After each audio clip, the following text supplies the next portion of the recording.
Man, Bear Nation, what's up? Oh man.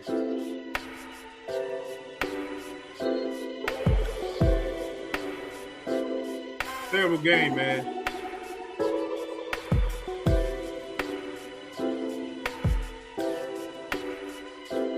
Bruh. What y'all got for me, man? I'm waiting for CJ Allen to come in, man. Lamar Huntley, bro. Not Lamar Jackson, Lamar Huntley, man.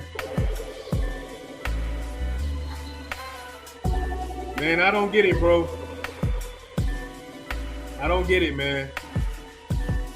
I said I'd come in here live a little early because still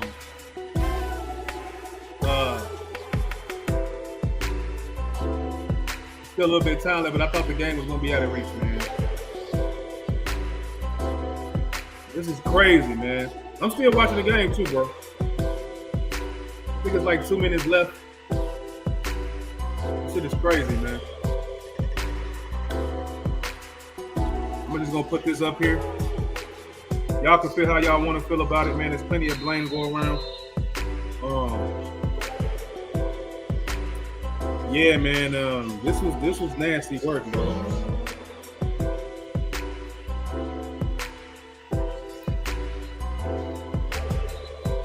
This nasty work, man. This is crazy, man.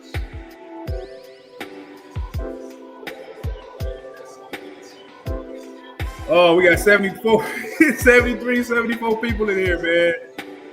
This is crazy, man. I'm trying to get some guys in here, man. I invited a couple of folks if they want to come in and talk about the game, man. There wasn't no point in just waiting till the game was over. The game like it would have been over, man. This is crazy, man. 1-5 team, man. This is crazy, man.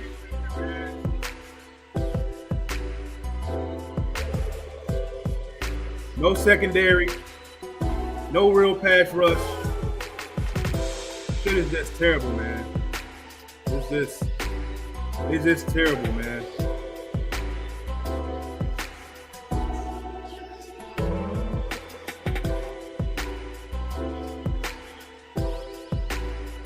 It's just a lot of questions about.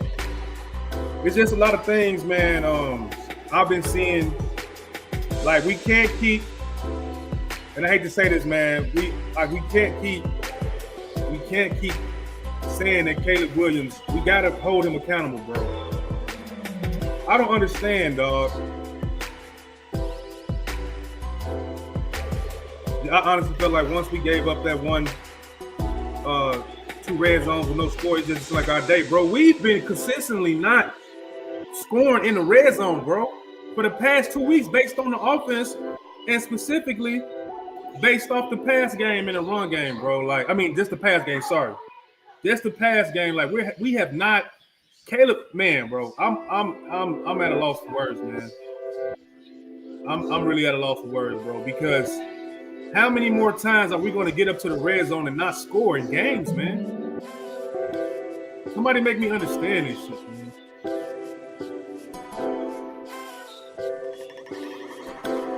Make me understand, man. Make me understand, yo.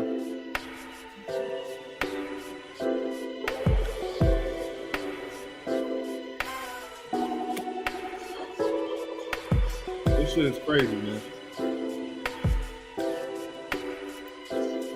There's way too much inconsistency, bro. There's way too much inconsistency, man. Like, he came out, he sustained the first 2 drives with field goals. That is okay. That is not great football for a #1 overall pick, man. It's just not. It's not. We should have been up 14 points, bro. 14-0, man. We cannot keep moving the goalpost for Caleb, man. I know Theo Bennett didn't play well. Man, it was just a lot of BS, man. It was just a lot.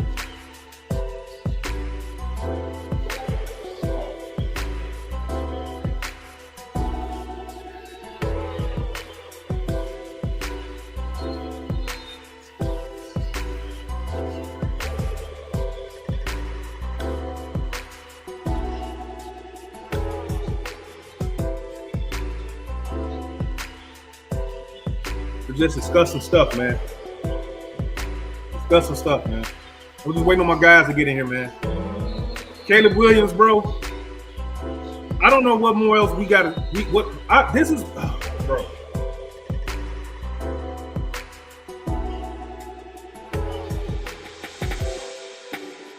Bro, he hasn't looked good for weeks, man.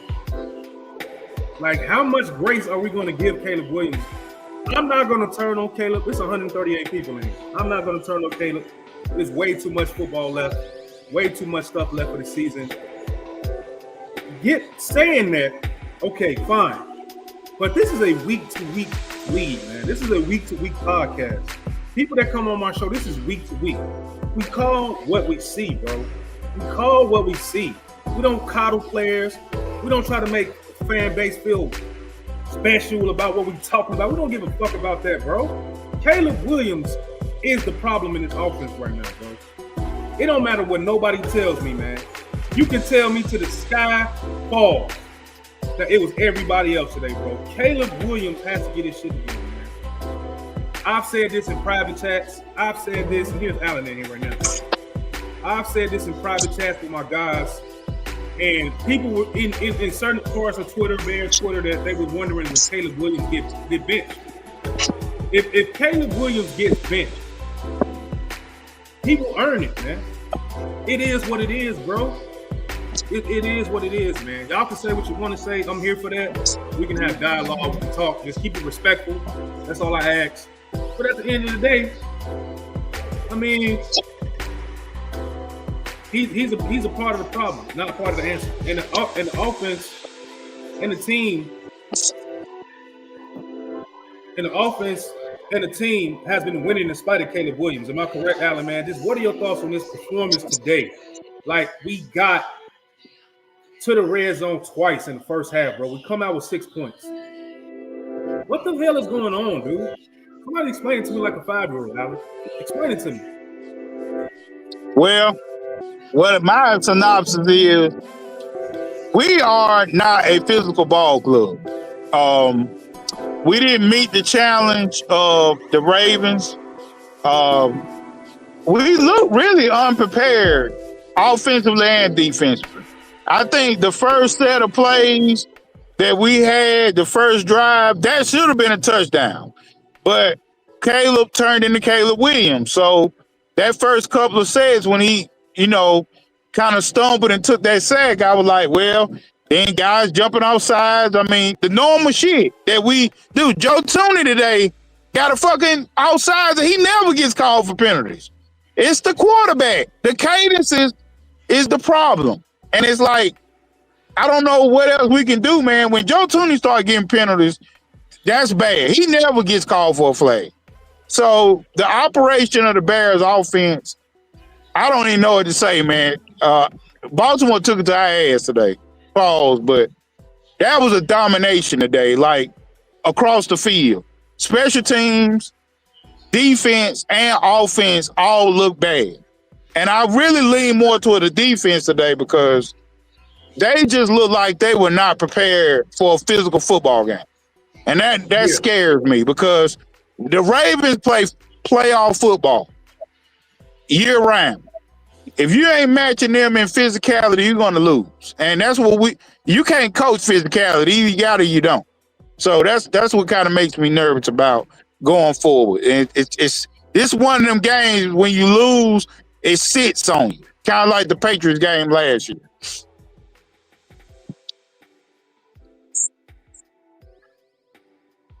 I mean, y'all can turn on me, CJ, whoever, but man, listen, bro. This is crazy, man. Like, this shit is nuts, man. I don't know what to say. I'm at a loss for words. We have first and goal right now. And yeah, man. We have first and goal right now. I think Rome came up with a good play. I don't know, man. CJ, man, you in here, dog? Man, the offense looks shaky. The defense didn't show up. Undisciplined penalties left and right from the defense, from the offensive line, and it just was a shit show today, man. And I even called this game. I even said you can't You can't try to figure out wins against Baltimore. You can't do it. It's not going to work. And the Bears going to have to figure it out. They're going to have to figure it out, man. They got some tough games coming up. You got the Steelers coming up. That's not going to be an easy game. They're going to have to figure it out. That's not going to be an easy game, yeah. Yeah, the Bengals coming up. That ain't going to be an easy game. I mean, we're playing against teams that are desperate to win. Like I said before, this is a perennial playoff team, man. And I had us winning because you have to depend on your quarterback at some fucking point to deliver a win, bro. To deliver you 7 points in red zone possessions. I don't know what the hell Ben Johnson is going to tell Caleb Williams about anything in this playbook, bro. He's either going to have to learn it, master it, or he's not the quarterback, bro. It's not going to take us 4 years for anybody that's in here to see what Caleb Williams is. To me, Caleb Williams comes across a guy who doesn't process well a lot of times. Caleb Williams doesn't come across as a quarterback that understands that he needs to keep his nerves under control. He has bad nerves, and exactly he gets rattled in games, bro. And he doesn't process fast enough, man. That's 3 negative things. He wasn't as jittery and panicky today, but he was not processing the field fast enough, man. That Ravens defense was coming at him, bro. And he was holding the ball again and again and again, man. I don't even remember he had that many sacks today, bro. It's just a terrible fucking game, man. It's just a terrible game. There's more question marks than answers from your quarterback. I don't know how much blame I can give Ben Johnson. I really don't know how much blame I can give Ben Johnson. Like, I don't. You can't. I mean, you can't really blame Ben Johnson because Caleb had some bad throws today. He was easily frustrated in that first quarter. You saw it. Everybody saw it. So you can't really blame it on the coaching staff on this one. It's all the players on this one. Yeah, and we got down and live said, as soon as you think these guys about to turn a new leaf, we go back to square one in field. Bro, he got carried in the Saints game. We were battling with a fucking Spencer Rattler, bro. We lost to Lamar Huntley today, bro. Make it make sense. If this guy is the number 1 overall pick of the draft, he's supposed to transcend, bro. He's supposed to elevate us, man. We don't supposed to be struggling in the red zone to score touchdowns when you get there, bro. There's no excuse anybody can tell me, man. You can't. What is the excuse? Give me an excuse. Anybody in here, give me an excuse for Caleb Williams' play today. For the last couple of weeks, one good game, he's really played and threw multiple touchdowns. Give me an excuse besides that he's learning a new offense. Because that shit don't fly but for so long, man. Everything is true to a certain extent. Whether that's the play calling, whether it's that the conditions, whether it's that his nerves, whether it's that his ability to process information quickly, get rid of the ball. There's only so many excuses you can give a person until you say he just can't do it. Let's be honest. How many more games are we going to have to look at Caleb Williams and say, pump the brakes? Just give him a couple more weeks or a couple more games or one more season. For him to live up to the expectation. Just to live up to the expectation of being on a loaded team. You had all the excuses, and hold on, I'm gonna give it to you, CJ. You had all the excuses last season, bro. Eberflus, Shane Waldron, everything that was going wrong, bro. Like, you had every single fucking excuse to be excused. Now you have probably the most sought-after offensive coordinator in all of football the last 5 years in Ben Johnson, bro. Roman Doomsday, the run game. You have everything. What up, Shad? I sent you the link in the chat, bro, if you want to come on, man. I'm sick of the excuses, man. I'm fucking tired of the excuses. I can't do it no more, man. Somebody else go ahead, man. Hey, man, Ben Johnson just came up to the podium. Just to let you know. All right, I'm about to go live on the podium then, man. Give me 1 second. Good job, CJ. Yep. I'm kind of going through a rant right now. I'm sorry.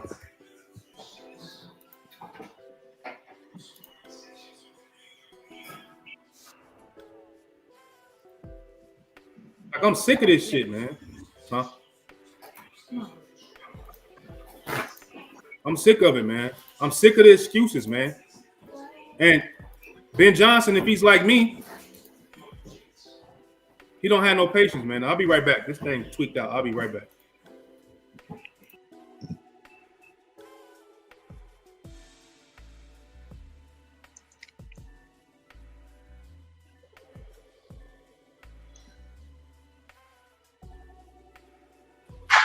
My bad, everybody. Hold on, let me get back there.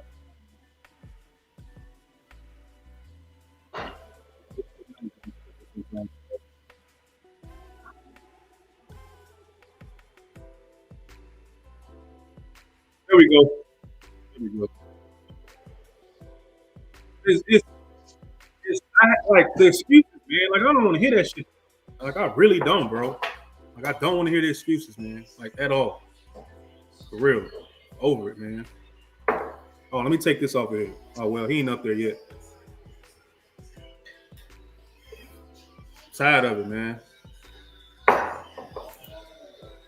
Tired of it, man. I'm gonna play this Tupac to help me feel better, man.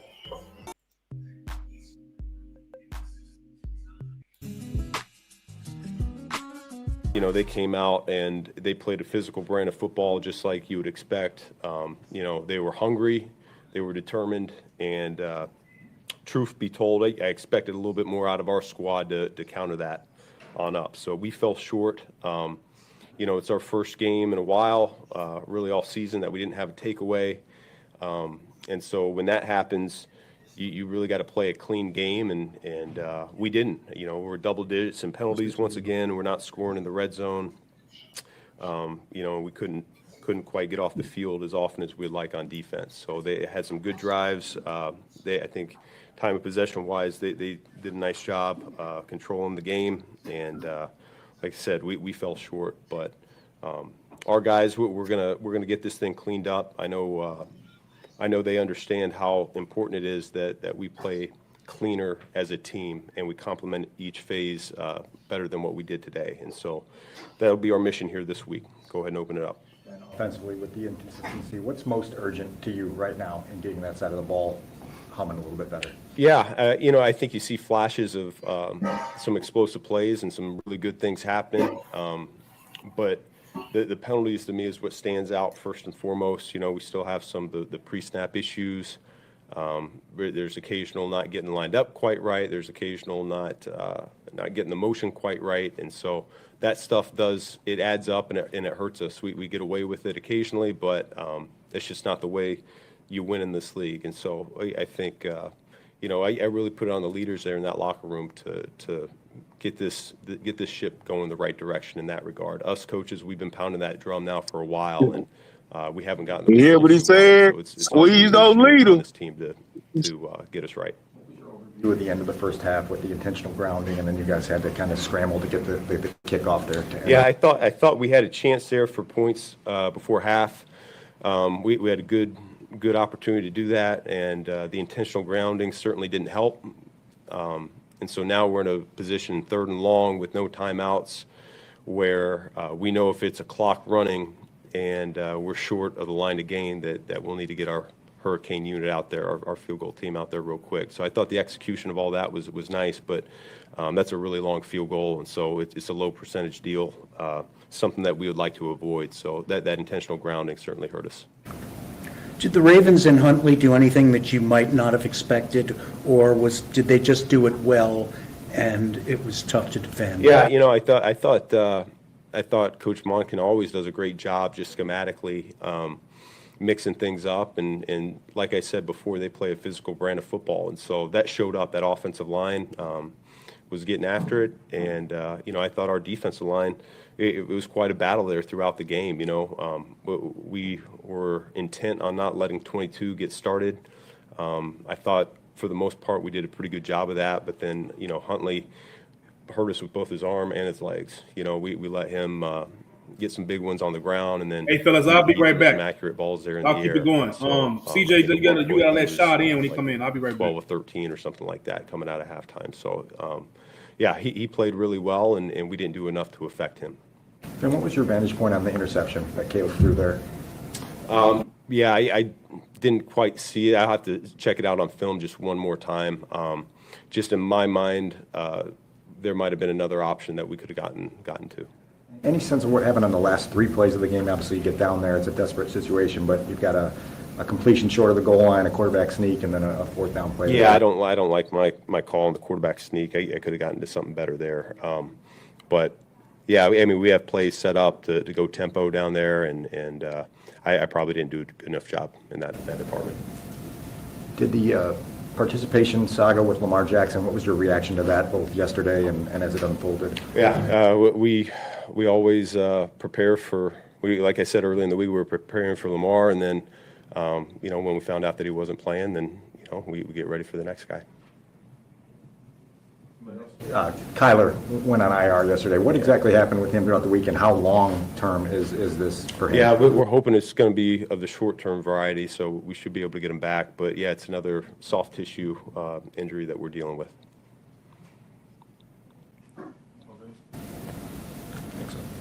Thank you.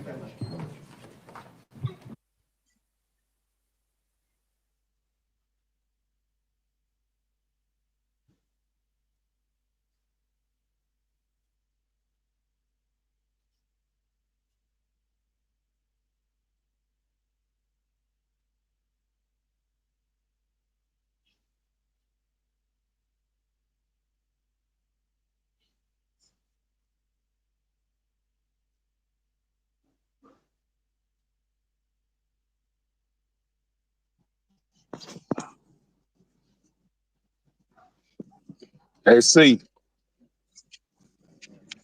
What's up, Ellen?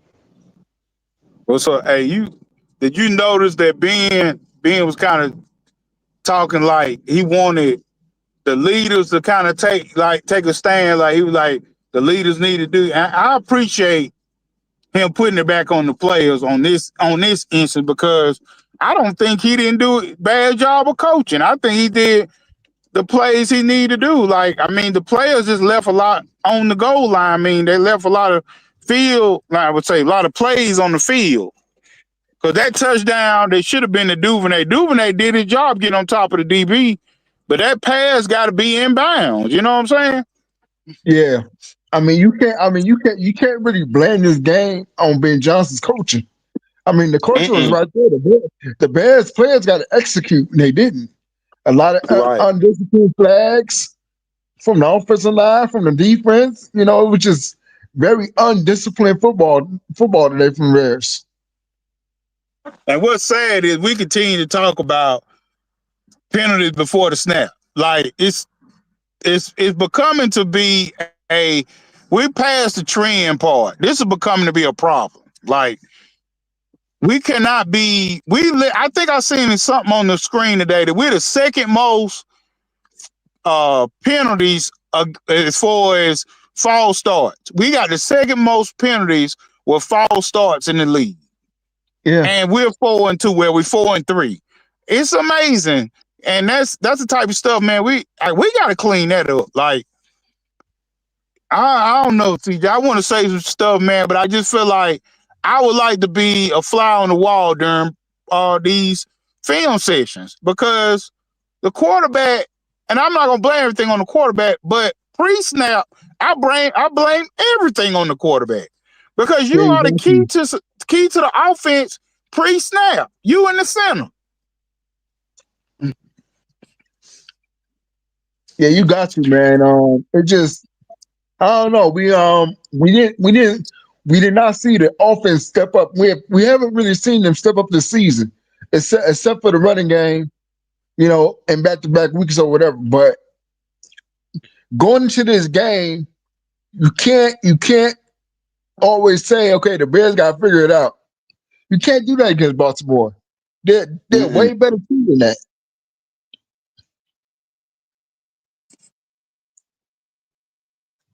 They're a better team than what their record said, huh?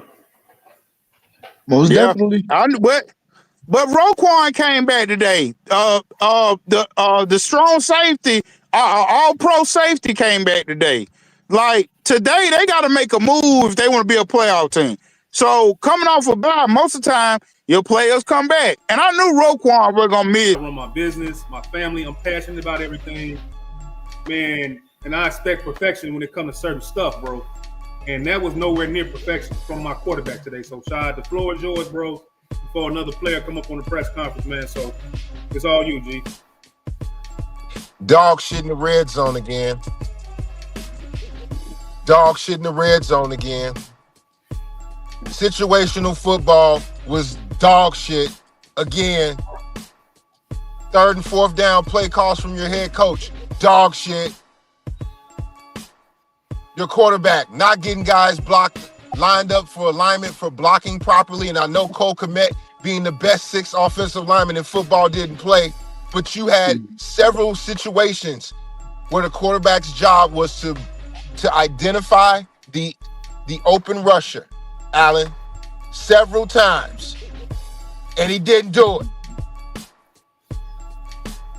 Pre-snap penalties, dog shit. Again. Offense, like at the foundation of what Ben Johnson was brought here to do, it was to be able to solidify the fundamentals so we can execute proper football on a modern level. Our passing game is about as bad as French toast that hasn't been cooked thoroughly. Right.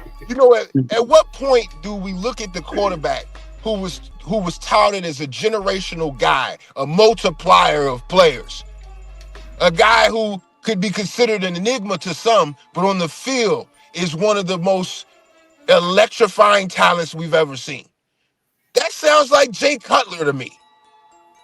And for 14 weeks last year, we had excuses saying it was the coaching. It was the coaching. Right. It was the coaching. Right. It was the coaching. It was the coaching. And we come into this season with really no reason not to succeed.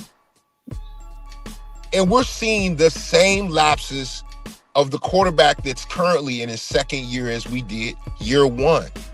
The maturation that we had hoped that would be here has not materialized to on-the-field performance. Right. 38 pass attempts, and we're not seeing the level of completion rate upwards of 65 is concerning. Right. You're supposed to be an elite passer. What that requires is for you to execute the play design, regardless of where the fuck you want to throw the ball, fam. For me, it's just we have to accept 18 is not willing to buy in completely and execute what the coach is designing him to do. We got mad and we ran Justin Fields the fuck out of town because he ran instead of throwing the ball when he got in trouble. Well, this fucking kid does the same shit and throws incompletions without the mobility that we saw from Justin Fields. I think the one thing that got me the most heated, Al, G, CJ, the one thing that got me most heated is this wasn't supposed to even be a possibility. Him looking like this was not supposed to be a part of his chart. Right. You get what I'm saying? The evaluation of Caleb Williams, this was not supposed to be a part of it. Right. So now we have to accept the fact. There you go. Yep. That we have to accept the fact that dude's flawed beyond what we thought. Fuck, man. I'm pissed, man. I'm disappointed pissed. Being disappointed pissed makes me feel worse than when Trubisky was the quarterback, worse than when Justin was the quarterback, almost to the level of Jay Cutler. Because this guy has absolutely everything.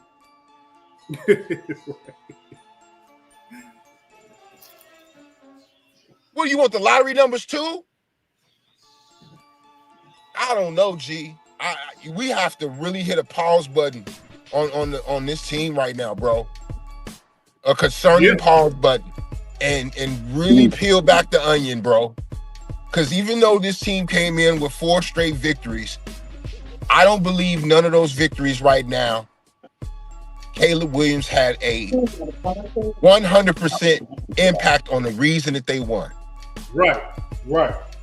And that's Not where my one problem time. is. Even the one win that he had 3 touchdowns in with Eberflus defense, that was Eberflus. That was your old coach. So that's how many games we played. That's basically no games that he's really been leading us, impacting us with wins or sustaining drives with touchdowns with his arm, bro. None of them. I guess it's true, Alan. When you've had everything given to you since a child, it's hard for me to believe you can build it from the bottom up. You feel me, G? Yeah. When you ain't never not had shit, it's hard for you to make a meal out of nothing. When you ain't never had to do that. You right. This motherfucking kid has had every advantage given to him from the moment he got out his mom's womb. And going into the pros and leaving college, he's had every single advantage necessary for a quarterback to have his success. And in this city, what is required from our quarterback is to be able to build from the ground up. And you got a fucking head coach that understands how to do it. He has the blueprint. Right. I don't get it, bro. It's all on this kid, and there should be no one in this city looking to be sensitive about evaluations of the quarterback play anymore. Take off the kid gloves and give it real spill, because you're gonna get it here on CNG. Moving forward, you're gonna get a foot to ass or a belt to ass every single time you fuck up, as far as I'm concerned. I know CJ probably somewhere throwing shit. I don't know, man. I don't know what to say right now, man. I'm literally at a loss, G. But you know what? We gonna pass it to the bad guy himself for the Bears Den podcast. Chicago Clarence is in here right now, man. We're gonna let him take off before another person comes on the press conference, and just let him go before somebody pop up on the podium. So the floor is yours, Chicago Clarence, man. What you got for us, bro? Hey man, first of all, thank you guys for having me on. But I'm at a loss for words, bro. You had a relatively third string quarterback come in there, and he made plays. Our quarterback didn't. You know, and like my man said, it's time out for all these excuses on why Caleb Williams plays bad. There's no excuse for playing that way. We talked about he needed an offensive line. We gave you that. You needed a competent play caller. Those moments, and hold on, OG. We're either not scoring and converting in those moments, and we know, that we can. I mean, we could have been up 14 in those first 2 drives we had. I think it was, or first 2 out of 3 or whatever the case may have been, and. That would have created a bunch of momentum for us, and I think that's how it's been a good amount of the year, especially these past 2 games, been in the red zone a bunch, and not necessarily being able to punch it in the high red and things like that. So I think that's the 2 main things that we got to fix, and the guys jumping off sides and those type of things. We'll get fixed, and I'll what? Yeah, we'll get that fixed and be able to move on from those, and then we just got to execute the plays from there. What's your read on the interception? Yeah, it was a good read. Rome man to man with the guy that caught the pick, and I just didn't give a good ball to Rome. There at the end, you get hit on the deep ball with DJ. First of all, you okay? Yeah, no, we're all good. Second one, and then the series where you sneak and things kind of take a while to get the ball. What could have been done there? I know it's at the end in the 14-14. Yeah, I think just punching it in that situation, and then right there at the end, it was just me and DJ not being on the same page. I think it was 0. I think I saw. I haven't gone back and watched it yet. Was But he throwing I want DJ to on punch the his sitting, ass. I want to throwing punch DJ his on the sitting a ass. little bit lower That on the shit, fuck front that, part G. of the goal Want to line. punch his But ass. I still saw space to the right of him, so I tried to get DJ to here, and I think it's just a miscommunication in that situation. Do you think that that Damn, end of Shaw, where you the at? first half drive could have been managed better? I mean, I know there was an intentional grounding, which probably was Oh, debatable, there you go. You and can there turn it were off. some I thought- passes or some completions in I heard you. What was your kind of summation of the whole thing? Yeah, we had 2 timeouts. I think just wasn't on the same page with Loveland. I was throwing him breaking out. It was a choice route, so this isn't anything about Loveland and anything like that. We just weren't on the same page. It's a choice route. He has a couple different options to break in, sit, or break out and things like that. And just wasn't on the same page, and that comes with reps and things like that. So. I think that's what it Turn comes your down camera to. off, Shot. I thought I messed I up could the have gotten out of bounds. Yeah. Also, we want to talk about managing and things like that. That's a part of it. Is that I could have got out of bounds in that long run to save that second time out, and but that didn't happen. And so I think it just comes down to connecting. I think it comes down to being on the same page and just executing the plays that are called. Can you just decide in that moment that you could get more yards? Did you go out of bounds? Yeah, I thought I could get more if I didn't go out, and I ended up sliding and got up and around midfield. What's the goal down on that play in the first half where you have no timeouts left to try and set up a hurricane field goal? The idea of the last play? Just, what are your options there? When I was throwing, or what are you saying? yeah. Yeah. Okay. The play before the last play, I wanted to try and get us back in range, and I felt that they were gaining depth on the defense, and I knew Loveland was about to pop out after he got out in his nudge block, and just tried to give him a runner's ball and keep upfield shoulder and let him get as much as he could to be able to get us in field goal range, and Cairo missed by very, very, very small. So I think in that execution of that 911 or whatever hurricane situation, I think we just don't have the daggone penalty before. You didn't get as much from the running game as you had the previous 2 days. Yep. Was it Ravens, or did you guys just, was it something else? Yeah, I mean, let's give credit to those guys over there. They came out and played a hell of a game. They made the plays when they needed to, and I think that's what it comes down to. It's a hell of a team over there. I know their record doesn't necessarily show it, but they've been in multiple championship games, playoff games, and things like that. And that game today was one of those games where they got to come out and try and win this game. And we didn't execute the plays that we needed to at the right moments, and they did. You talked this season about getting that first down. It seems like when you guys got a first down or two, you had some rhythm, but when they stopped you, things just kind of snowballed. Yeah, I think even in those situations, and multiple times where our first or second play didn't keep us on track or whatever the case may be, we got to find ways to get back on track and either get the first down, or if it's second down and long, we got to find a way to get down, a third down and short and things like that. So I think that comes down to me. I think it comes down to us as players, catch knife or runs and just bulldozing and getting forward and falling forward and things like that to be able to get as many yards and dirty yards as we can to be able to stay in more manageable situations, instead of being in some longer third downs or second downs and things like that. You talked about red zone, we've talked about penalties for weeks now. Coaches believe kind of you are what you emphasize, and you guys emphasize it. Yep. Why do you think it's not changing?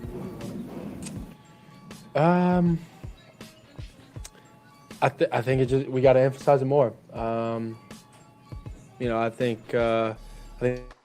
think being able to emphasize it more. I think being able to talk about it more, figure it out is where we're at. Just find a solution on why, and find a solution to stop it, because it's hurting us as an offense and as a team. Back to the interception, you saying the throw just didn't get there fast enough, or what were you saying? Yeah. I didn't. It was just he undercut the route, and I could have let him farther out in front instead of trying to give him a shot right here. And that's he did it. He made a great break on the play. Just unfortunate where we were on the field in the situation. On the touchdown drive you did have, you hit that screen.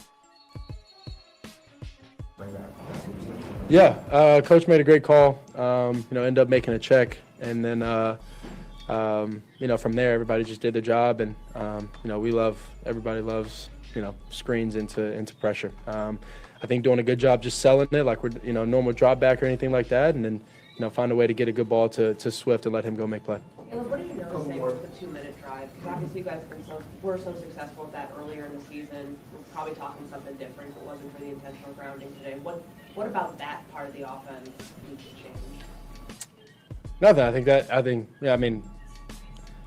You got to go out there and execute the plays, and you got to go out there and be on the same page in those moments. And like you said, if we didn't have that penalty, we'd probably be talking about it a little differently. But I think in that situation, we just were on the same page, and the penalty, put us back, pretty far in that moment. And I think there was 40 seconds on the clock in that situation or so, and just being able to find a way to be on the same page and deliver him a good ball, with the pressure that was being brought.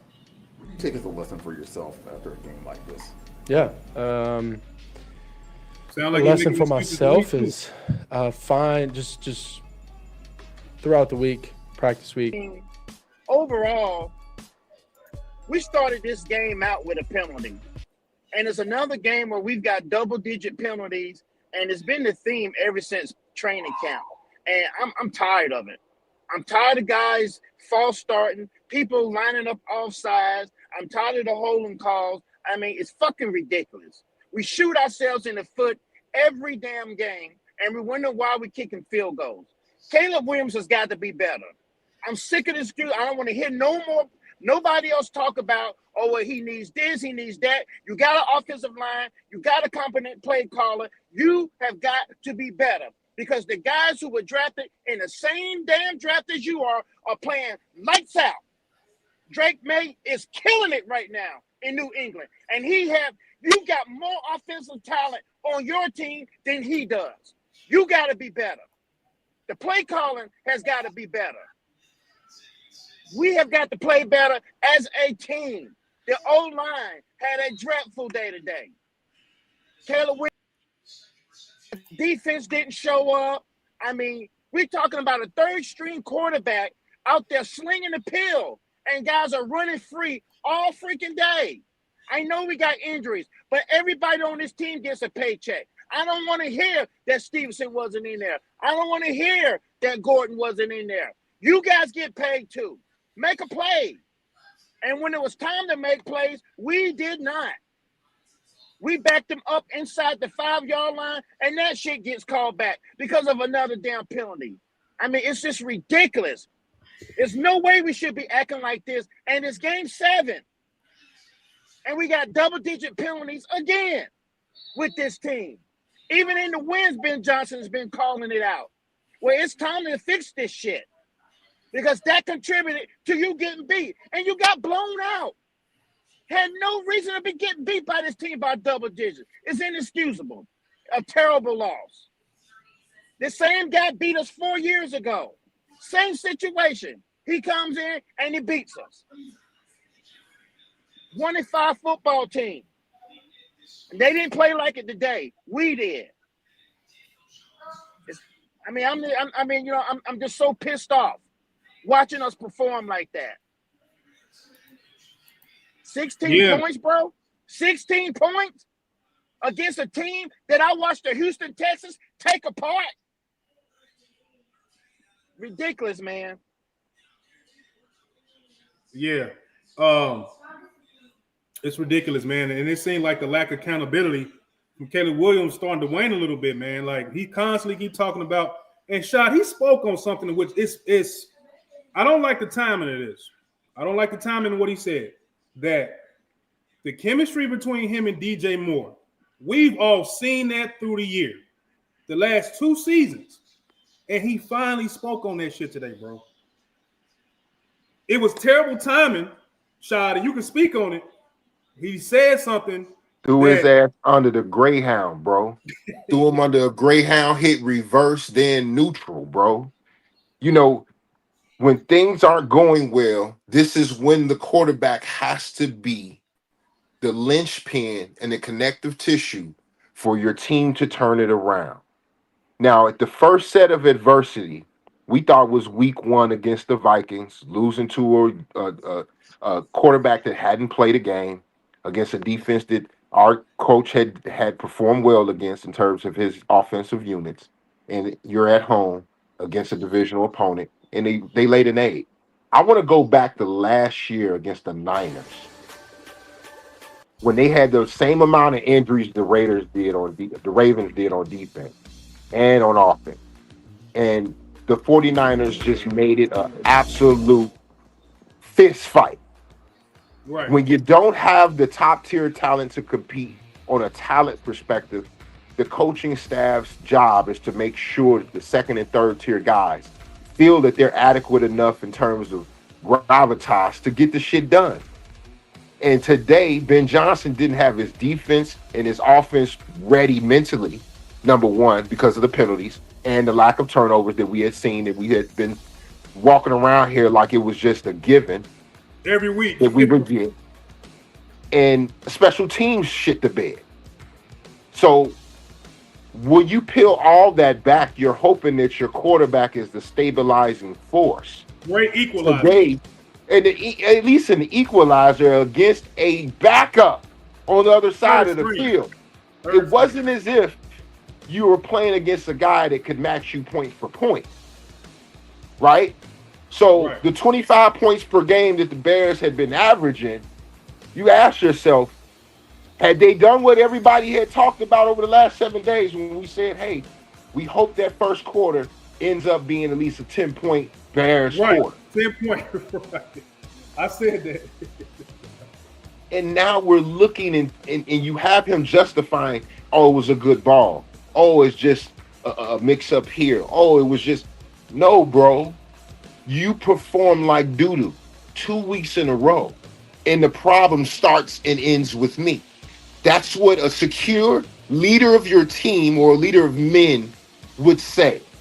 This young man conducts himself as if he's still a child. He needs an authoritative figure to give him a pat on the back. He needs teammates to come up and speak on his behalf. I'm waiting on his nuts to drop and him to be the man that he needs to be in front of that press conference and tell the city and the nation, I look like shit today. I missed an opportunity to prove that to you. Next week, I won't. See, the confidence that the kid was drafted on, I haven't seen since those 68 sacks of last year.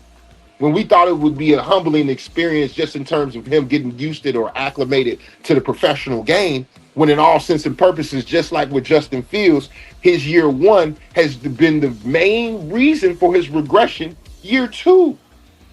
Now, year 2, you're supposed to see a bump. You're supposed to see a jump in production from your quarterback. And the greats you typically do. Year 2, you see an ascension. Year 3, you see the breakout and what you see potentially being the ceiling of that quarterback. Right now, you have to really be understanding this is a dangerous time for the Chicago Bears.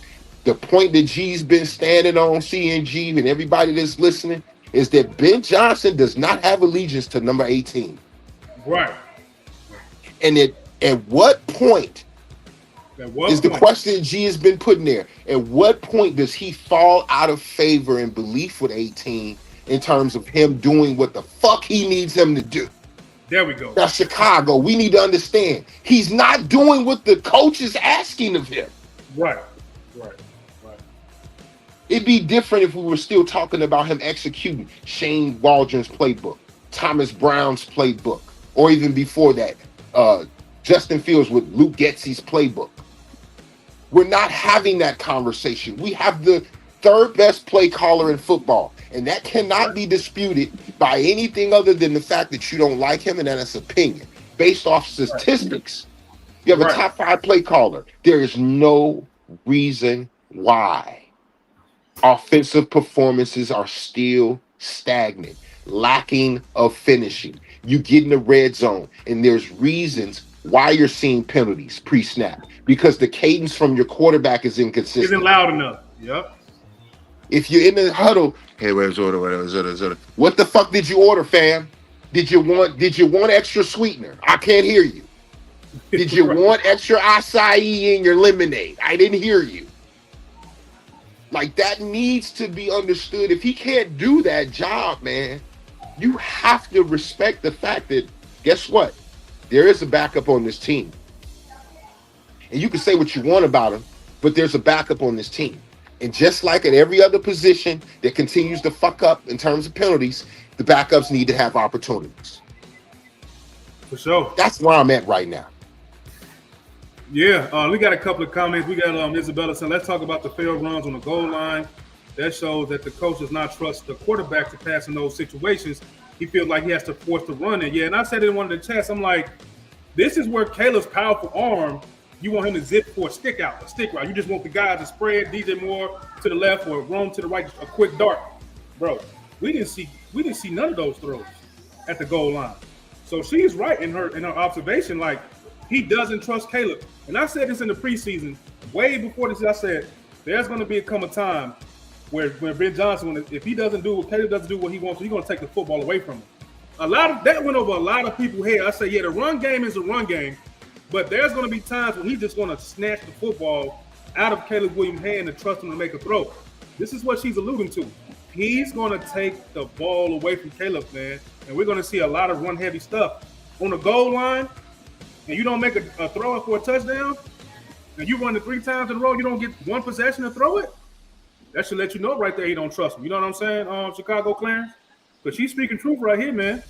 Yeah, she's speaking truth, but I got a problem with the O-line. The last couple of weeks, they've been moving people off the ball, off the line. They didn't do that today. It should not have been as hard to get guys off the ball and open up running lanes. If you think about it, too many times I've seen 3-4 linemen on the ground. I mean, come on, man. What are we doing? You getting blown back off the ball? This is not the 2002 Ravens defense you're going against. There's no reason why they weren't able to move those guys off the ball today. But, I mean, everybody played bad today. Shai said it. I got a problem with everybody today. Every single body on that team. Nobody came to play today. It's inexcusable to get the ball and special teams get you the ball on the 50-yard line, and we can't even get a damn first down. I mean, come on. The interception to Higgins, inexcusable. You threw the ball behind him. You got 2 intentional grounding penalties today. Nobody came to play. They thought the Ravens was just going to let them show up and hand the damn game to them today. They went out there and got over 400 yards of total offense with a third-string quarterback. Where was the defense? I mean, all the way around, their fingers will be pointed. How dare you get up there to the line and throw anybody under the bus with the way you played today, the way you played last week. You got bailed out last week. You didn't play well. And you going to go up there and throw somebody else other than yourself under the bus? Ain't no way. I ain't feeling it. But, bro, it was a good ball. It was a good ball, though. Yeah. It was a good ball. Yeah, keep telling yourself that. No way. I mean, I haven't, and like you said, Shai, I haven't seen the confidence and the play that you told us we were getting when you came into this league. Where is it? Where's the generational arm talent? Where is it? Where's your ability to diagnose defenses? Because Kyle Hamilton is coming on a blitz. I see it. Stevie wanted to see it. Why don't you? Right. For sure. That's a good ass point, though, bro. Let me touch on that. Gee, we talked about this, I believe, after like week 3. I think it was the Raiders game. Yeah. Where when they sent pressure, it was on Caleb Williams to identify where that rusher would be coming from. Right. Allen touched on it in terms of a blocking standpoint, talking about how things would change with new offensive linemen, the responsibility being a little bit more on the quarterback, and, you know, having a rookie running back there, also having to trust him in pass protection, missing Cole Kmet, your starting tight end.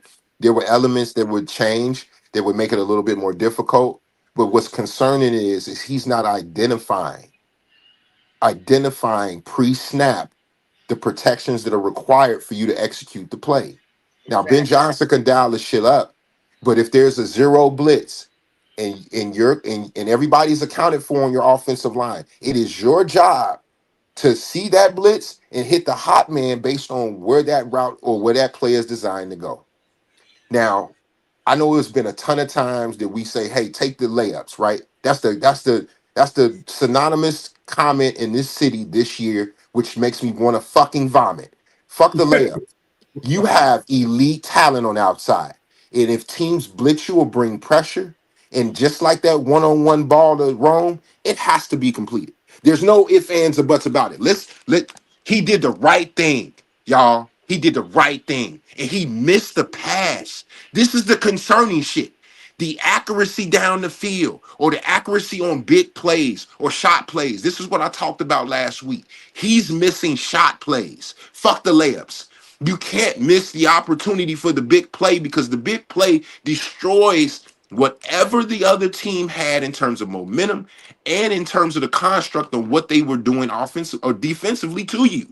If you hit 3 threes in a row, the NBA coach calls a timeout. We need to reassess, or we had to stop shit down. Right. I don't give a fuck that you got 2-3 layups. Guess what? We'll foul you the next time. But if you come down, bang, bang, bang, timeout. This is what we're seeing on a football field. The lack of hitting those big plays that put the Bears in situations where they don't have to struggle between the 20s to execute 14 play drives and get in the end zone. If you can get in with your elite talent, meaning that if you see DJ Moore with outside leverage, there's a fade route that should be thrown, Caleb. If you see Rome in the slot and he's one-on-one with a safety, there's a deep shot, Caleb. If you see Colson Loveland with a linebacker on him, there's a deep shot, Caleb. These are built in Ben Johnson's offense. They're built into the offense. It's not like you're going off script. Even though you're supposed to be elite with off script like Patrick Mahomes, this is shit that's the coach is asking him to do. Somebody needs to step in his ass all week. Not film. They need to step in his ass. Hey, bro, you suck. You fucking suck. And I need you to not suck. This is what I want you to do. And do it until you get it right. You know, the coddling needs to stop. The sugarcoating needs to stop. As you say, I don't want shit on my pancakes and I don't want piss on my cornflakes either. Right. Don't tell me it's syrup and shit on my pancakes, bro. Don't do that. Don't do that. And I think Ben Johnson's not that type of coach. I don't think he's that type of man. I don't think he's gonna coddle Caleb. And like you referred to earlier, he really has no allegiance to him.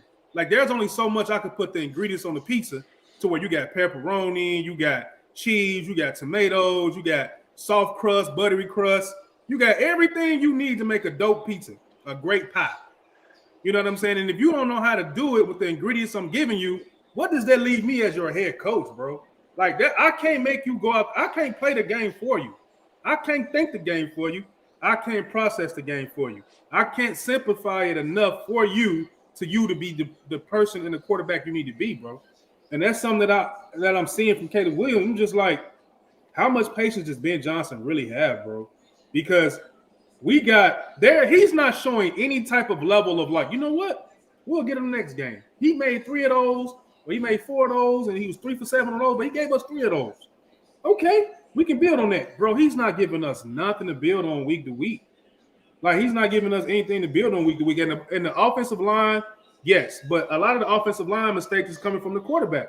And I wish Adam was in here because he can really explain that to us. He'll tell us what's really going on. Like you said, Joe Thuney never get called for a flag, bro. Never get called for a flag. And you look at the operation and the cadence, you see why. It's the quarterback. He's struggling picking up this offense, bro, and playing on time. That is not what you were drafted #1 overall for. There's only so many excuses that you can give him to where you just like, is this who he is? Did we draft the wrong quarterback? Like, what did we do here with this pick? Because, like you said, Shad, we have a top 3 offensive coordinator play caller, man, on this team. This isn't some guy that's off the street. This isn't some guy that you just picked up from the grocery store and told him, hey, man, come play play calls for a #1 overall pick. The culture he's building right now is good. The defense has pretty much been good all year, and these are one of the games where we probably would have saw coming. Like, there's only so many times the defense is going to save us, man. That's what you don't want to see. You know the defense is not going to play the same way it's going to be playing 18, 17 games. Maybe this is the game Caleb really comes through for us, man. It's a 1-5 team. We know the defense might not be good. We banged up. At some point, you are who you are on defense. We can't keep getting away with Tyreek gone, JJ gone, Austin Booker gone, Kyler Gordon gone. We can't keep depending on third-string guys, fourth-string guys to overcompensate for a number 1 overall pick. That's impossible based off the draft position and where some third-round guys and some fourth-round guys were drafted at. It's impossible, bro. A number 1 overall pick should be leading us, putting up 6, putting up 7, and getting the hell off the field and saving the defense for 1 game or 2 games. Like, damn, bro. Damn, bro. Help the defense out. You see what's going on? Everybody hurt. Shit don't make no sense. It don't make no sense. Go ahead and cook, bro. Real shit. This shit don't make no, and we watch it every week just because we watching it. It's not like we just making it up. You see every single injury report. You see every single thing coming every single week. Everybody does. One thing that ain't been hurt is the quarterback. So you ain't got no excuse, bro. You really don't have no excuse. Like I always say, Caleb Williams is coming down to personality, man. People overlook flaws in humans in general. Personality and your makeup up top between the shoulders is everything. Erratic play, that is something that's in him, erratic play. And that's something he has to mature out of. And some people don't mature out of being erratic and nervous and anxietized for years, bro. You playing football is not going to help your anxiety, bro. Your nerve is not. If anything, it's going to heighten it up to the point to where you don't have it under control. It's going to get exposed. Caleb Williams' personality and who his makeup is getting exposed. He's going to have to sit down with a therapist, or he's going to have to read some books. He's going to have to figure out how to be better under pressure, under control. You cannot play the quarterback position the way he plays the quarterback position and expect results week in and week out. When you have an arm, when you have a coach, when you have legs, you have every single thing for you to be great, bro. And this is what your flaws is, which nobody's knocking you, but go to therapy, bro. Find you somebody to talk to, man. Talk to your mom. Go get you a girlfriend or something. Go find something to get that stress off of you. Stop hanging out so damn much. Stop going to concerts. Stop taking pictures with Bulls basketball players, bro. Every single moment that Caleb Williams has to himself needs to be focused on football because you're not good enough to have extracurricular things to do outside of football. You're not that good, bro, to be going out in public and being seen right now and being with Bulls players and hanging out and with Adam Sandler. That shit don't matter no more, bro. Keep your ass in that playbook, in that Hallis Hall, bro, because you're on thin ice, man, with the type of coach that you have in his personality. He's on thin ice. You better believe it. If I can't depend on you to get it done, I'm going to get somebody else in here, bro. We don't need a quarterback that got the arm in it. We need a quarterback that can move the chains. We need a quarterback like Jared Goff. That's what we need. Because this extra super uber talented person we got right now is giving us every single reason not to believe in him, man. Every single reason. Like, we can't keep falling in love with the potential of players, bro. We can't. We just can't keep doing that shit, man. So, with that being said, man, I don't know. I don't think Allen is coming in here, man. We got a lot of comments. Isabella said, I mean, that was always been Chicago. Even when you have great starters on both sides of the ball, we never have depth. So if anybody gets hurt, it comes in a dollar discount free version. Shout out to Jason, man, saying frustrated to say the least. Reposted the stream. Tight game to back up QBs. Yeah, bro, this is an embarrassing loss. And he's been trending backwards for the last 3 weeks, man. It's just like, what is going on in his brain?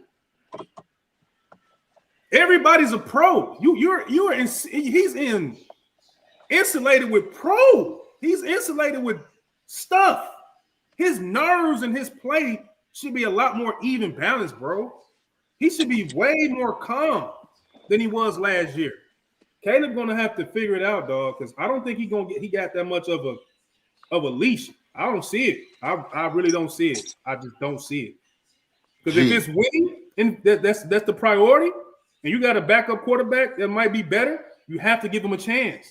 You can't keep coddling Caleb and giving him chance after chance when you want to win. We're not in a rebuild, man. We're in a win now situation with Ben Johnson as your coach, with Eric Bieniemy as your running back coach, with Dennis Allen as your defensive coordinator. This is supposed to be winning. We're winning, but we're winning in spite of the quarterback that was drafted number 1 overall, bro. Pay attention, everybody. Pay attention to what's going on. We're winning in spite of Caleb Williams. That's not supposed to be happening. He's supposed to be playing complimentary quarterback football at the least. When I put my tiers of quarterback up here, it was 3 tiers. I said the number 1 quarterback when you can flip-flop is the quarterback that can win games when everything is around him is terrible. He can still put up points and win. Then I said number 2 tier quarterback is the quarterback when the defense gives him the short field and the takeaways, you know what I'm saying, and the kicking game is working, and that quarterback can come on the field and play complimentary football. The 3rd tier quarterback that I said was the quarterback you're winning in spite of. Which one to you, Shad, or Chicago Clarence, do we have on our team right now, last 2 weeks? Which tier quarterback do we have? Because I prefer the complimentary quarterback. I don't need the quarterback to do everything. I just need that guy that can play complimentary football. But what quarterback do we have, man? We got the guy that was winning in spite of, because as I said earlier, Caleb Williams hasn't played well. But you know what, guys? We've seen this movie before. We've seen this movie with Rex Grossman.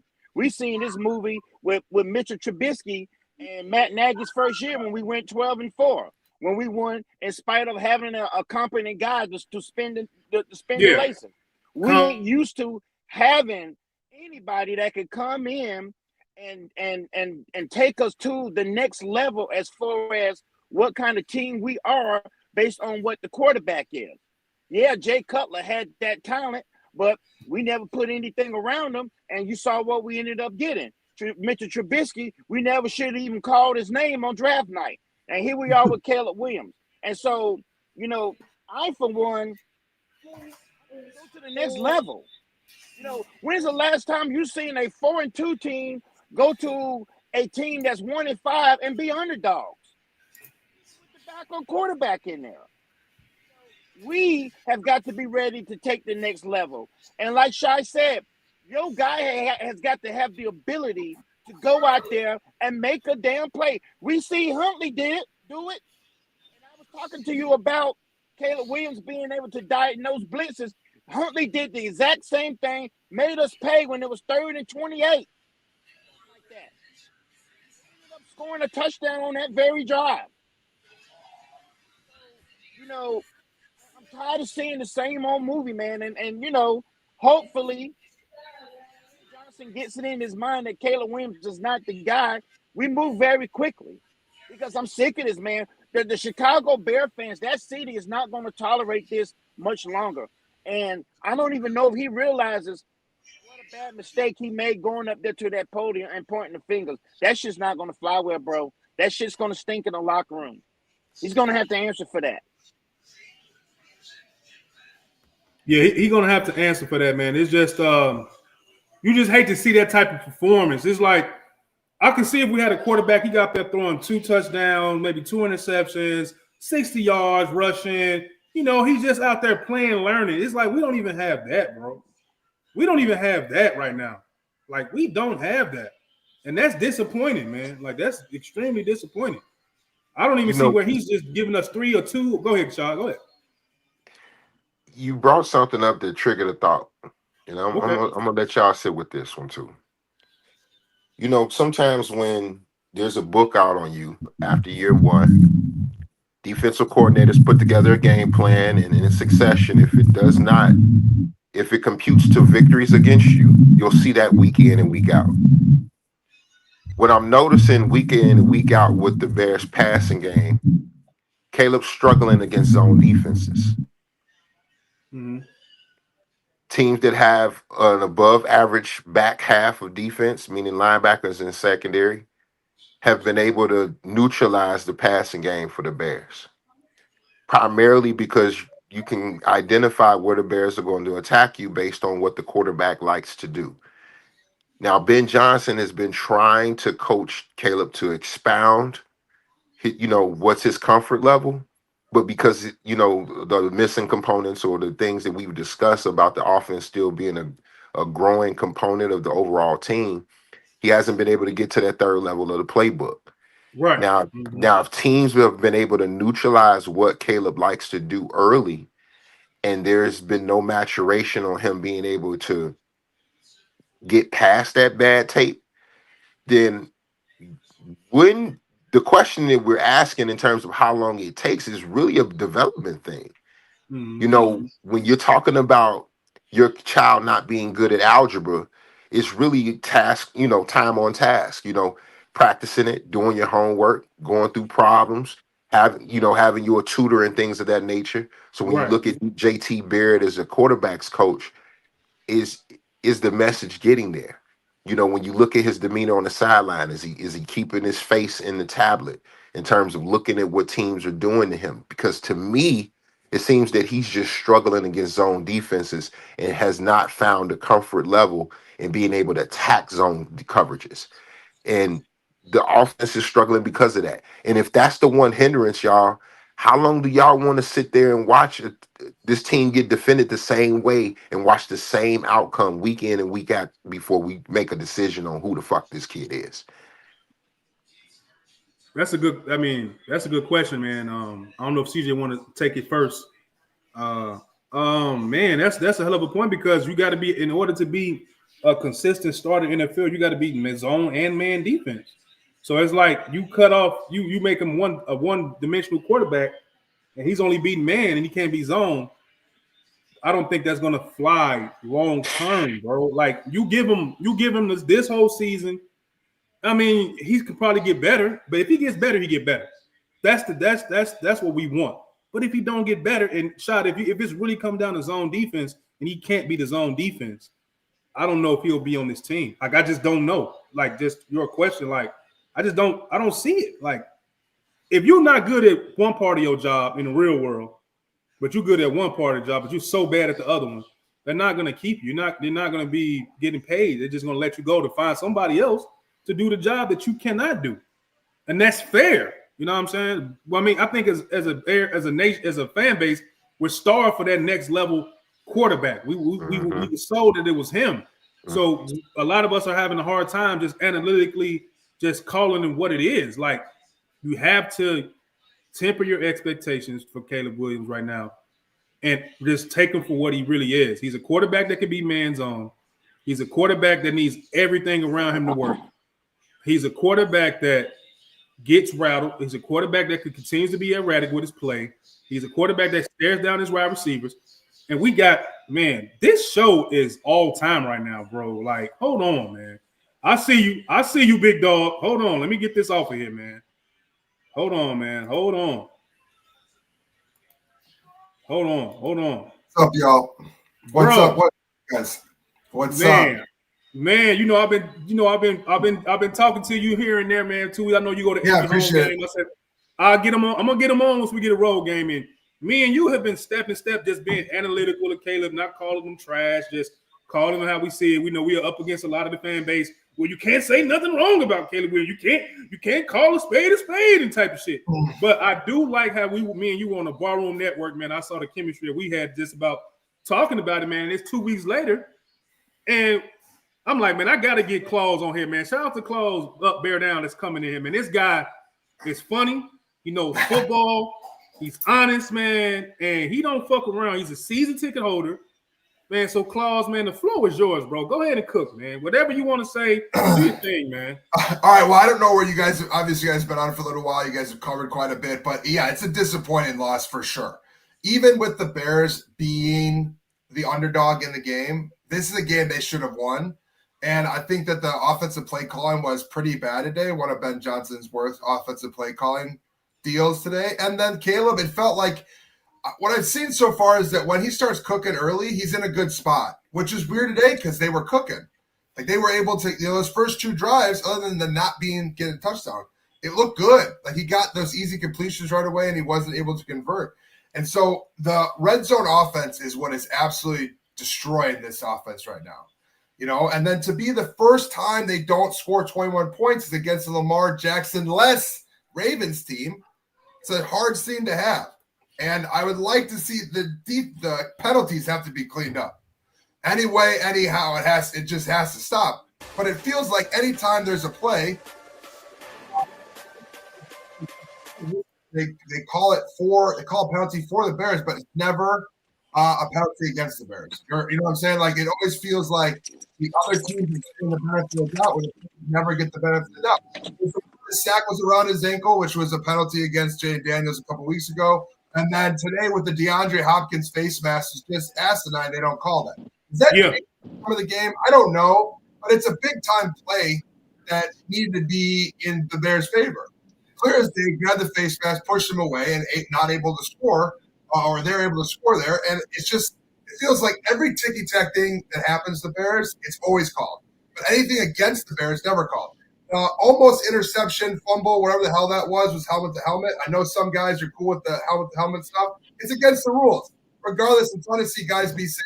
They're getting hit in the face like that. It should be a penalty, And I think that just not being able to convert, not having Jake Moody before the half, he can't kick a 58-yard field goal.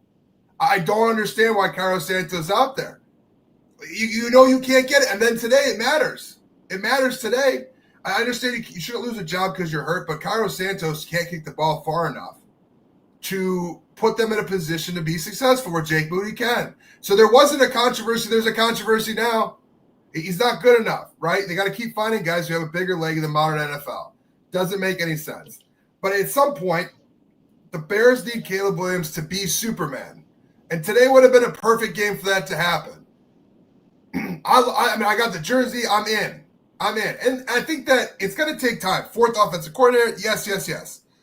But at some point, like they know, and the play hasn't worked, right? How many times, if you look at the USC highlight tape, the little rollout where he gets pushed out and they catch the ball on the edge, right 15 yards to Rome. That play there's so many highlights of him run that same play, and the Bears can't convert it. For whatever reason, him and Rome aren't on the same page on that scramble drill to get it going. Luther Burden III is nowhere to be seen. I know he got a concussion today, right? I think my chat was saying got a concussion today, but they didn't talk about it I just don't understand why he's not being fed, and neither is Colson Loveland. So it's confusing why they have all these offensive weapons. The guys who are getting the balls that big matter is Duvernay and Zacchaeus. When you have offensive talent that should be out there. So I just saw that chat pop up about Jake Moody's accuracy. Yeah, it's terrible though. What about his accuracy on the Bears? Yeah. What about his accuracy on the Bears? He's 8 of 9. He hasn't missed. Yeah, you're right. So I don't understand why that would be I would take the big leg who might miss over the guy who can't get those kicks. Santos missed today. What about his accuracy? No, because you shouldn't be kicking for 58 yards for him, and you can kick from that way. Chance. Right? No. And you go 9-10 into the half. We feel a little bit better about where they're at. But the defense too. The defense is decimated. And I was streaming the whole game, and my chat was just. It's like I think there's a double standard. It's like, well, they don't have Lamar, so they should be bad. But the Bears don't have all their starting defensive backs, so the Bears are supposed to be good. And it's just the same old Bears. And it's not excuses, but these are real things that have happened. At the most, we thought the game would even out. In my chat, for sure, we said it should just even out. Like we don't have a 2-time fucking MVP. We don't have our secondary. Okay, it's even. All right, cool. We're 4-2. They're 1-5. What's the great equalizer? What's the great equalizer then, Claus? What should it be? It should be Caleb. It should be. It should be Caleb. And I'm going to defend him because he's our guy, and I think he's our guy going forward for a long time. And that's the kind of but it needs to be better. It's not good right now. It doesn't look awesome, but he's going to be our guy for a long time. I'm not remotely into Tyson Badger talk. I'm not into Justin Fields talk. You don't want to see these comments. I don't care. Show him. I'll go off on all those comments. Yes, put them out there. Put them out there. Yeah, everyone in the chat. chat. Hold on, look, it says the problem. I don't know. The problem I have with Bagent was that he couldn't throw more than 15. From it looked like in preseason, Ben Johnson already fixed that. Maybe it's time to see Bagent. I mean, if he can get us some wins, then that needs to happen. Go ahead, big dog. The floor is yours. No, there's no time to see Bagent. They have 4 wins in a row, and they lose a game to a team that was supposed to be Super Bowl contenders before the season started. And just because they lose this game, their defense got healthy. You know, Kyle Hamilton was back, and Roquan was back. If those guys, like, we miss Roquan Smith still to this day, right? So you're telling me that him not playing has had any effect on the way the Ravens defense have played the last couple of games? Of course it does. But people want to ignore the fact that they got healthy at the right time after the bye, and the Bears got less healthy again. Kyler Gordon's made of glass. And he's a great player, but he doesn't play the game. And then, yes, now it's this season's injury problems for sure. But you're in 2 IR stints. It doesn't matter. So I think that the Bagent talk is unnecessary and forced. I think that the Bears fans always want the other. The other is better than what they have. And I don't think that Caleb was good enough today, but it does mean that Caleb isn't the guy going forward because of what we're seeing from other first-round overall picks picked. So, have taken a couple of years. He's got his 4th OC. At some point, the kid it's like it is an excuse, but it's like I would like him to play better. But like people saying that they wanted Jaden Daniels, they wanted Drake May. No one was calling for Drake May. No one was 2 years ago. And so I wasn't. Well, yeah, that's not true. So it's not fun. It wasn't fun today. I didn't enjoy myself. But we're at where we're at. So the Bears are still in it. It's just I think the Ravens are a good team who played really bad. You know, but the record is what the record is, right? The record is who you are. You're about a 500 team. We knew that going into the season. This should have been a win. It's not a win. And you move on. It's 4-3. Ravens are 2-5, but the Ravens are going to go on like a 7-win run right now. They're going to get Lamar back on Thursday, and they're going to go off. But you still have to play Derrick Henry, and they still had Hopkins make a play when he needed to, even though it wasn't called. So it's tough, man. I think Mike Gordon's sorry. I think Mike Brown's better than Kyler Gordon, but yeah, hurt all the time. So I just got one question, and maybe the guys on the panel got some questions for you. Oh, you damn right! I got a question. Go ahead, Shad. Claus, my guy, good to see you. Salute as always, brother. Good to see you. This was tough, man. This was like spilling your beer as soon as kickoff started. Okay. Yes. Now you touched on a point in terms of dismissing the Bagent component or dismissing the Justin Field loyalists, and to me, I brought up both of those guys today, just as reference points. One of the main things that I had a problem with the evaluation with Caleb Williams is that we selected him blindly. And it was never a situation where I didn't feel he was more talented than any other quarterback coming out of the college. To me, it was the evaluation on what he did not do well. And his deficiencies mirrored Justin so similarly that I was afraid that the same hindrances in terms of him getting to his ceiling would be problematic going into his rookie year. Now, knowing that we had a defensive head coach and we did not have adequate support offensively for Caleb last year, people push off last year as if it was just, a write-off year on your taxes. And I think that is a mistake when we're evaluating the development of 18. And tell me how you feel about this. I did research on the fact that him being sacked 68 times puts him in a threshold or in the same cusp of quarterbacks of guys like Jake Plummer, David Carr, guys that never hit their ceiling because they had such a horrible rookie season, specifically in sack numbers, that number one does something to his clock mentally that he may not ever get over. Now, I want to know, do you really consider that being a logical point of reference for you? Because we look at history, and history speaks that if a quarterback gets hit like that year one, they're never going to hit their ceiling. Now, I'm not saying that he can't, but are you really putting no weight into the fact that maybe his clock has been ruined a little bit? And maybe Ben can get it right, but can we really look at his performances through the first 5-6 weeks and say that has some validity? I don't think it's wrong at all to be critical of Caleb Williams. I think that should be allowed. I think they're professional athletes and they get paid a lot of money to do what they do, right? He owns a $13 million house in Winnetka or wherever it is. And it's gorgeous, right? Not playing good enough, right? So he's not playing good enough. But the clock question, hopefully they find a way to get him to be right. And he's able to throw the ball. Now, if it becomes an issue over a long period of time where he doesn't see the field well and he can't read the open guy, then it's a problem. Sometimes it feels like he locks on the receiver and he's not able to get through his progressions. But I also think that it shouldn't be discredited of the amount of turmoil he's had on the offensive staff through his first 2 years. It's been so much turnover. And if he ends up not being good enough, then I think Ben Johnson will get rid of him. You know, I'm not, and if he's not good enough, you move on. But I think that you're seeing guys like Baker. If you look at Baker's first round stats, what he played like, or like Sam Darnold. Like, do you think that Carolina would take Sam Darnold or Baker over what they have now? Do you think that the Vikings would have Sam Darnold or Daniel Jones over what they have right now? So I think this takes time, and it's showing that you can't just jump to him right away.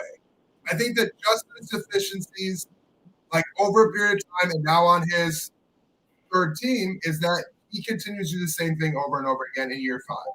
You can't sign Justin to a giant deal, so they had to move Justin at some point and make that move. But we're in year 2 of Caleb.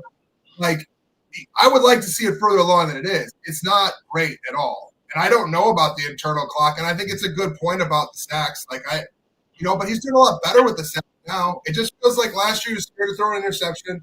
This year he's scared to sack, and he's not able to step in the pocket and read the play the way he wants to. I think he wants to play in the pocket. He just doesn't know how to do it properly yet. So it's like time will tell. I think this game would have been a perfect game for him to be Superman, and he wasn't.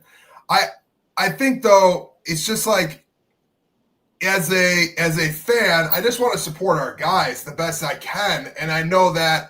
Like, that comes with, like, positive energy. It's okay to be critical of Caleb because he wasn't good enough today, but it's also fair to say that there are things that are working against him that he has to get through over a period of time. I do think that Ben Johnson's the right coach. I don't know how you guys feel about it right now, but this game, the discipline stuff is shocking to me because Ben Johnson feels like a no-nonsense guy when it comes to discipline, so I don't understand how the discipline is an issue.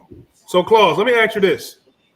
We've seen Caleb miss plays. We've seen Caleb miss throws. We've seen Caleb do everything that a bad quarterback can do. How much do you think that it's boiling down to? Not scheme. We can have the best scheme in the world. Mm-hmm. We can have the best play call in the world. But how much do you think is personality? That this could be Caleb Williams' makeup, man. Like, how much do you think this, like, it's just his makeup? Like, he's very erratic. He unraveled at the wrong time. He's seeing things that's not there.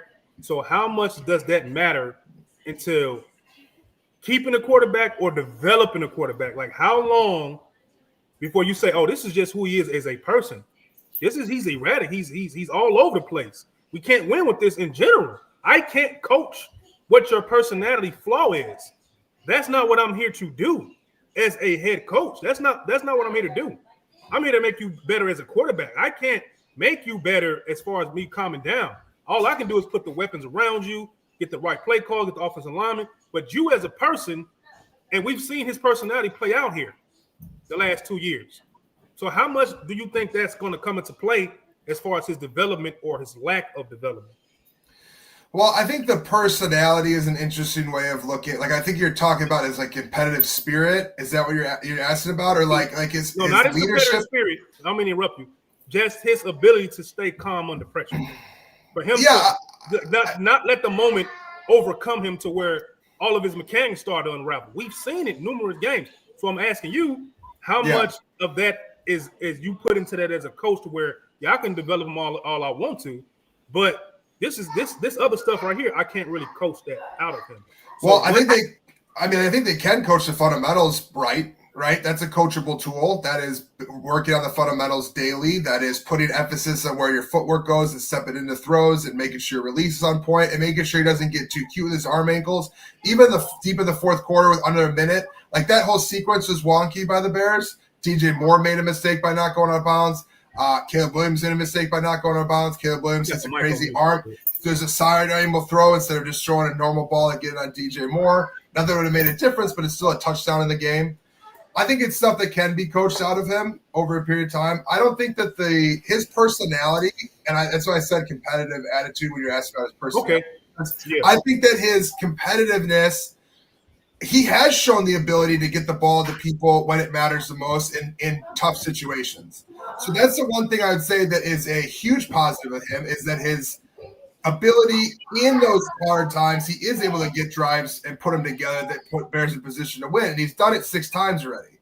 They haven't won all those games, but those have been out of the faults of his own. The Detroit game last year, the Washington game this year, the Vegas game this year, like he has put the Bears in positions to win where they are winning because of Caleb Williams. Now it's like a 50-50 game where everything kind of goes well. The special teams, the defense, and the offense goes well, so they're playing complementary football.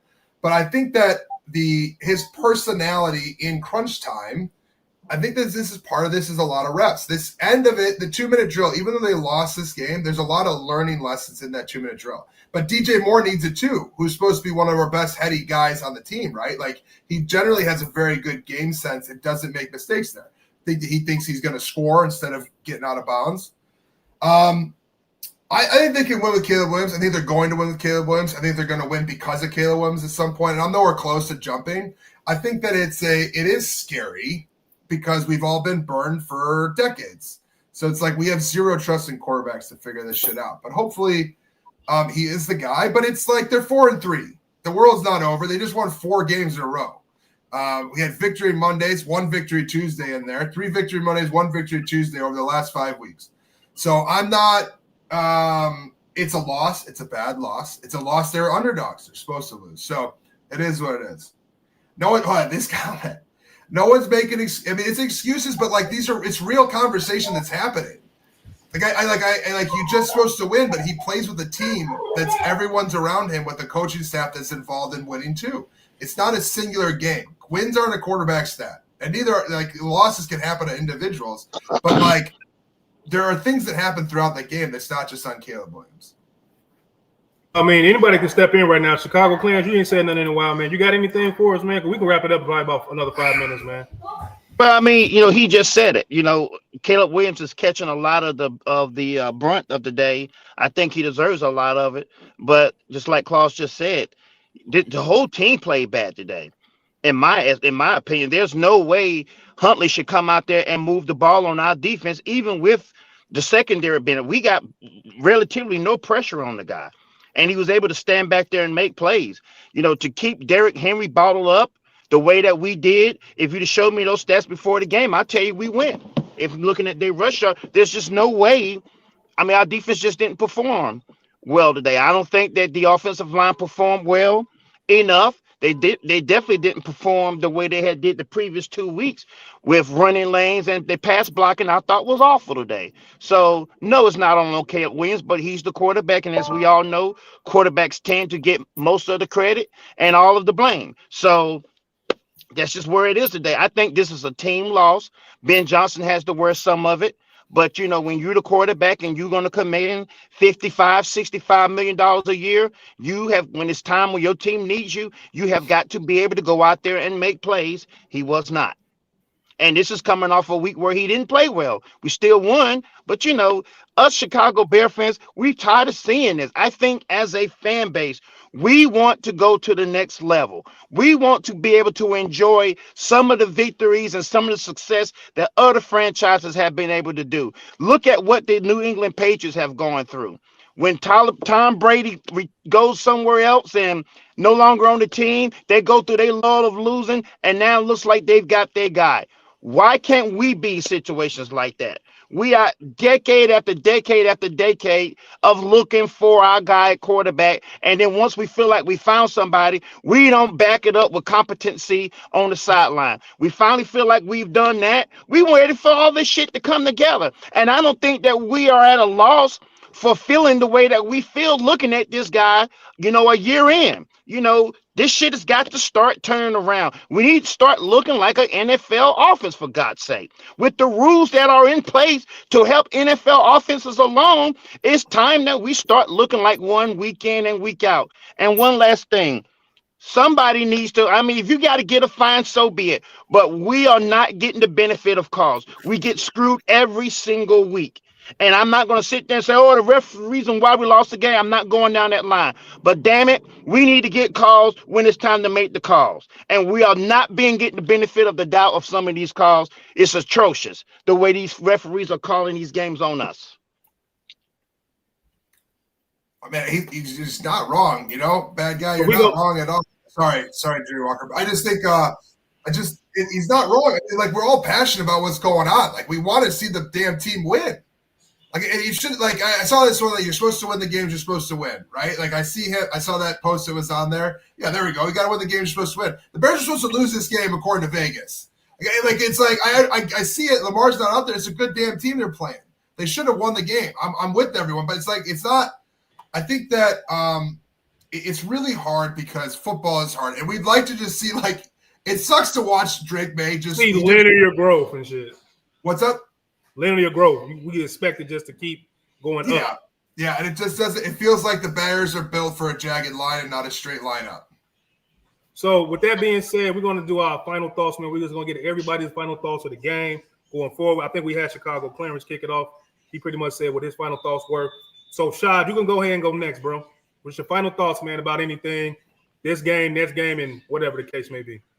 Even in the 4-game win streak, I can tell y'all I wasn't feeling confident in the direction or the path of the offense, even though we have found ground success in terms of getting DeAndre Swift involved and getting some confidence with our offensive line. We still hadn't, I think, set the floor in terms of what our passing game would look like on its worst day in a win. You know, our passing game hasn't been there outside of the Dallas game. Hell of a point.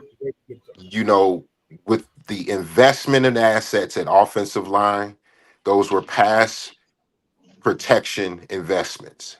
The investment of your 2 first picks were pass game investments. Through 6 weeks, it's not enough. I don't give a shit what we talk about with the quarterback here and who played before.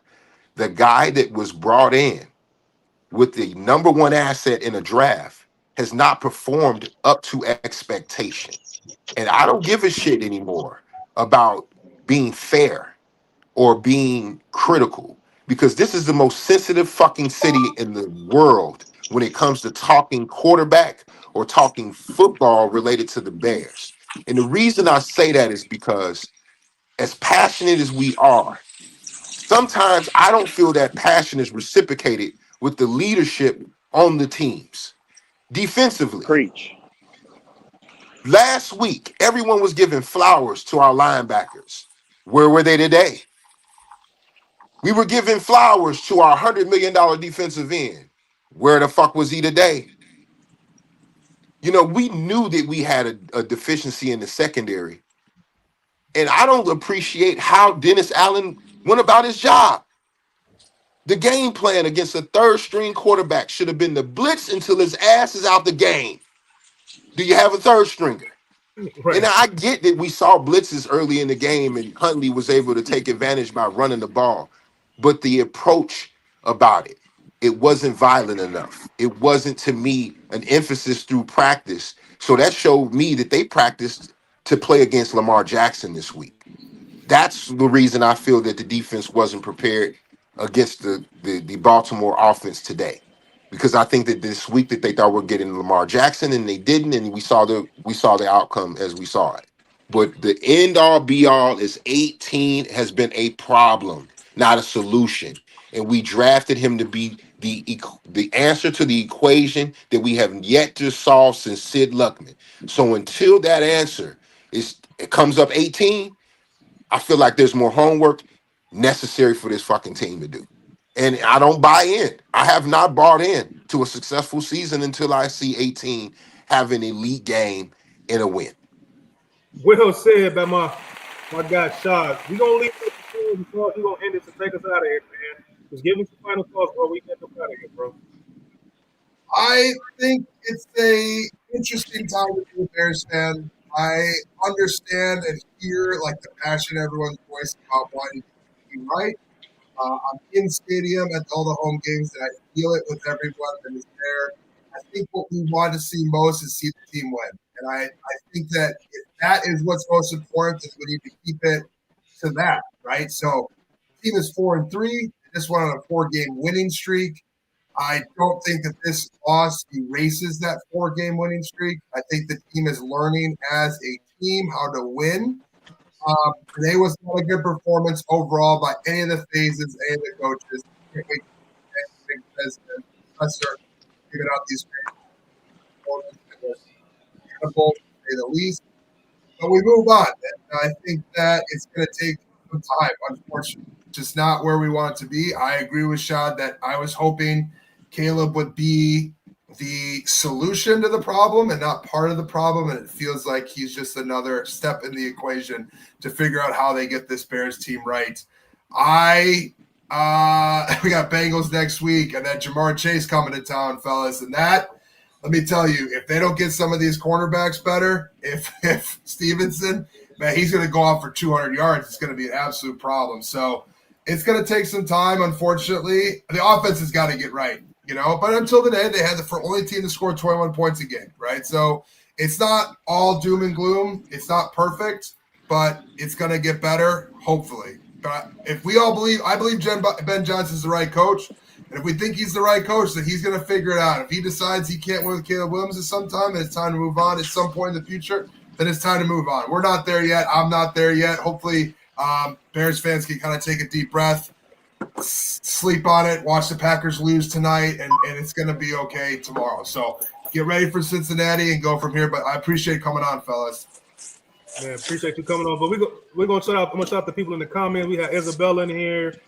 Donna Liv, thank you for coming in, man, and reposting, staying the whole time. Jason for coming in. Isabella kept it dope with the comments like the whole time, man. She's a very passionate Bears fan. She's just looking for a winner in 35 years. She really wants the quarterback to be fixed, man. We got Basie Skanks coming here, and shout out Coach, Preach Coach. Who else came in here tonight, man? We appreciate everybody. Yeah, that's pretty much everybody, man. My final thoughts is just this. Is just my expectations for Ben Johnson, and I didn't touch on it. His play calling needs to be a little bit better.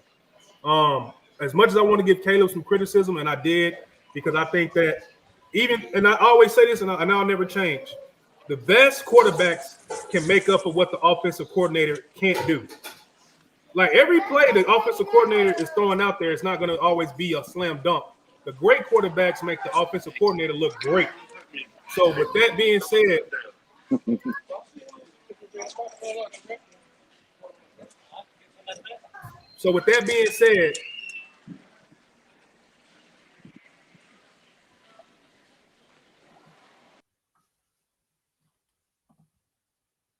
Oh, we lost him there? No, I'm still here. My bad. I had a little bit of children noise in the background, man. All right, so give me all 1 right. second, man.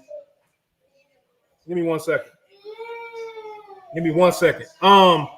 Yeah, like I was saying, the best QBs make the offensive coordinator look great. Everything the offensive coordinator play call is going to call is not going to be a slam dunk. So it's up to that quarterback. If you're going to be a great quarterback and you can elevate your team, you're going to have to start doing it. Caleb Williams is going to have to start making Ben Johnson look better in some plays. Caleb Williams, to me, is still under the microscope, though. This is everything you wanted. You wanted to be coached hard in your press conference. You got the coach that's going to coach you hard. You got the wide receivers you wanted. You have every single thing right now working in your favor. At some point, Caleb Williams, you have to elevate to the level of greatness. You got to just do it, bro, because the rope that you're looking to continue to be a long rope. And if Ben Johnson is the badass and the disciplinarian and this tough guy that don't smile until we win, he's looking at you as his quarterback. The leash is getting shorter and shorter. It is what it is. If I'm thinking about Ben Johnson, that's how I see him, not nobody else. But I will say this: with 4-3, we had a whole month of winning games. It doesn't erase anything the Chicago Bears has done as far as this season so far. Nothing's going to take away our wins. Nothing's going to take away what Dennis Allen has been able to do up until this point. So it is a week-to-week a week-to-week league and a week-to-week quarterback that has not ascended into what we need him to ascend to. So there's always going to be question marks about Caleb Williams until he ascends. Everything is not going to be perfect. We're going to have to depend on Caleb at some point to deliver us a win. You have to put up points early so you can be cool and your defense can be rested in late. And maybe we can score a couple of touchdown at in the fourth quarter. So until Caleb really, man, until he ascends, bro, it's just more question marks. But we got the Bengals. Hopefully we get healthy with the secondary with some guys back and Tariq come back. You know, Austin Booker finally plays or something because we're going to need our defense to be there too. We can get on a crazy losing skid right now with the way our defense is missing guys and the way Caleb Williams is playing right now. Man, it could get ugly. So unless we got a short-term memory and guys can lock in and get ready for the Bengals, we can look at a repeated performance. And I'm hoping that's not the case. I really hope that Caleb Williams understands what the moment is, man. He can deliver us one of those statement games. We beat the Bengals even without Joe Burrow. That's a perennial playoff team. They're always in the mix or whatever the case may be. So we beat them. That'll be a statement win, and I'll be fine with that, man. So, Claus, tell them where they can find you, man, and then we're going to get up out of here, bro. You can end the stream for us. All right, appreciate it. Yeah, you can find me on Claws Up, Bear Down on TikTok, Instagram, YouTube, and a little bit of Twitch. But I appreciate coming on. It'd be nice to talk to you guys in the future. Bear down. Bear down. We out of here. Peace.